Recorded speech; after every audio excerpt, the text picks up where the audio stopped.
Imagine a world on the brink. Decades of political tension, proxy wars, and the constant fear of nuclear annihilation.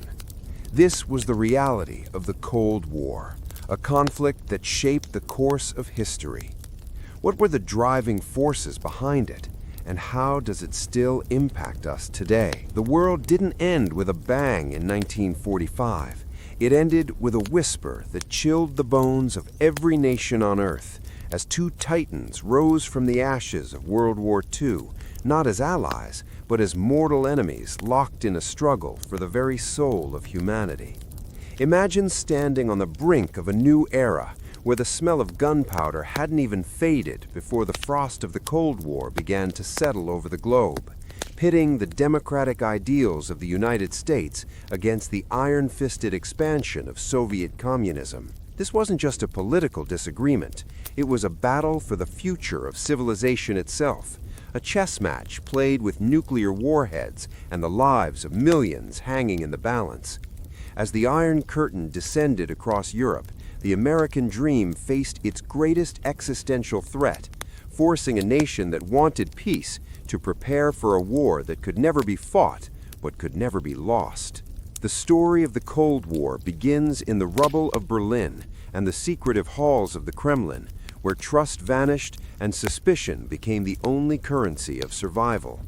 For 45 years, the world held its breath as Washington and Moscow danced on the edge of oblivion, transforming every corner of the map into a potential battlefield for influence and power. To understand the America we live in today, you have to understand the moment the hot war turned cold, and the shadows of espionage and brinkmanship began to define the modern age. It started with the Yalta Conference, where the Big Three met to carve up a post-war world, but the smiles in the photographs masked a growing rift that would soon tear the world apart. Joseph Stalin wanted a buffer zone of satellite states to protect the Soviet Union, while Harry Truman stood firm on the principle of self-determination and free elections for liberated nations. The betrayal felt by the West was immediate, as Poland and Eastern Europe were swallowed by the Red Army, turning liberated territories into occupied provinces under the hammer and sickle. By 1946, Winston Churchill stood in a small college gym in Missouri and declared that an Iron Curtain had descended, signaling to every American that the era of cooperation was officially dead. The United States realized that isolationism was no longer an option, and that the spread of communism had to be contained at any cost before it consumed the fragile democracies of Western Europe. This gave birth to the Truman Doctrine, a promise that America would support free peoples resisting attempted subjugation, marking a radical shift in U.S. foreign policy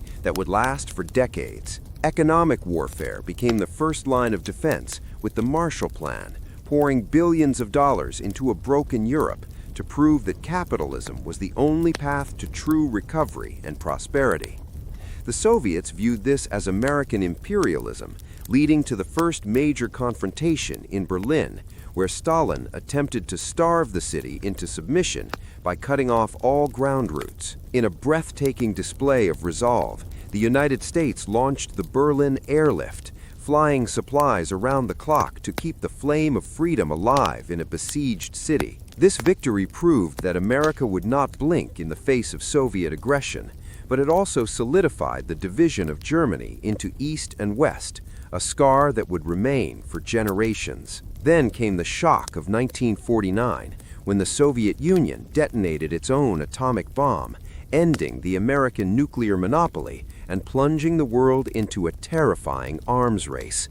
Suddenly, the threat of total annihilation was no longer a theory, but a daily reality that Americans had to face in their schools, offices, and homes. The formation of NATO signaled a permanent military commitment to Europe, ensuring that an attack on one would be an attack on all, creating a massive defensive wall against the Soviet tide. Meanwhile, the fall of China to communism sent shockwaves through Washington, sparking fears that the Red Menace was winning the global struggle. This climate of fear fueled the second Red Scare at home, where the hunt for spies and subversives turned neighbor against neighbor in a desperate search for security. The Korean War proved that the Cold War could turn hot at any moment, as American troops fought to stop the spread of communism in the mountains of the East. This was a war of ideologies played out in the mud and snow, confirming that the struggle was truly global and would require endless vigilance. Every technological breakthrough, from jet engines to early computers, was viewed through the lens of military advantage and national survival. The CIA and the KGB became the invisible armies of this conflict, fighting in the shadows through coups, propaganda, and high-stakes surveillance. Space became the next frontier of the Cold War, as the launch of Sputnik proved that the enemy could reach out and touch the stars, sparking a race to the moon that was as much about prestige as it was about science. The world became a binary place where you were either with the forces of freedom or behind the curtain of oppression, with no middle ground left to stand on. This era defined the American identity, creating a superpower that was forced to lead the free world while constantly looking over its shoulder at the threat of the mushroom cloud. The tension of the 1950s soon gave way to the most dangerous decade in human history, as the 1960s opened with the rise of the Berlin Wall, a physical manifestation of the divide that turned neighbors into enemies overnight. Families were torn apart by concrete and barbed wire, while American presidents stood at the border to declare that the defense of West Berlin was the defense of liberty itself. Then came the ultimate test of nerves in the Caribbean, where the discovery of Soviet missiles in Cuba brought the world to the actual precipice of a nuclear holocaust. For 13 days, every family in America sat glued to their television sets, wondering if the next sunrise would be their last, as President Kennedy and Nikita Khrushchev engaged in a high-stakes game of nuclear chicken. This near miss led to the realization that direct conflict was too high a price to pay, shifting the Cold War into a long, grueling era of proxy wars and cultural competition. In the jungles of Vietnam, the American commitment to containment was tested to its absolute limit, leading to a decade of conflict that reshaped the American social fabric and raised deep questions about the cost of global leadership. While soldiers fought on the ground, the battle for hearts and minds was fought on the airwaves and through the Olympic Games, where every gold medal was seen as a victory for a way of life.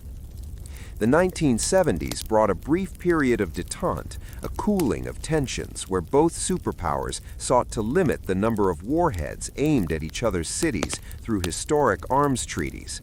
However, the shadow of suspicion never truly lifted, and by the end of the decade, the Soviet invasion of Afghanistan reignited the fire, leading to the Second Cold War of the 1980s.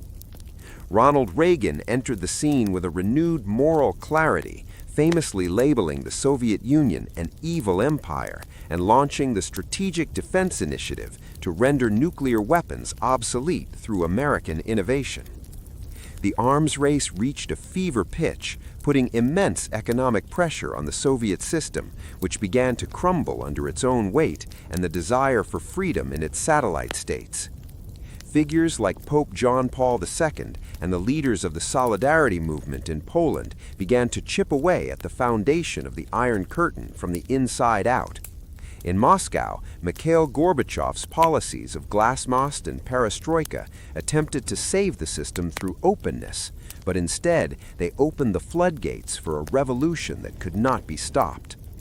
The world watched in awe as the Berlin Wall was finally torn down by the very people it was meant to imprison, signaling the beginning of the end for the communist bloc.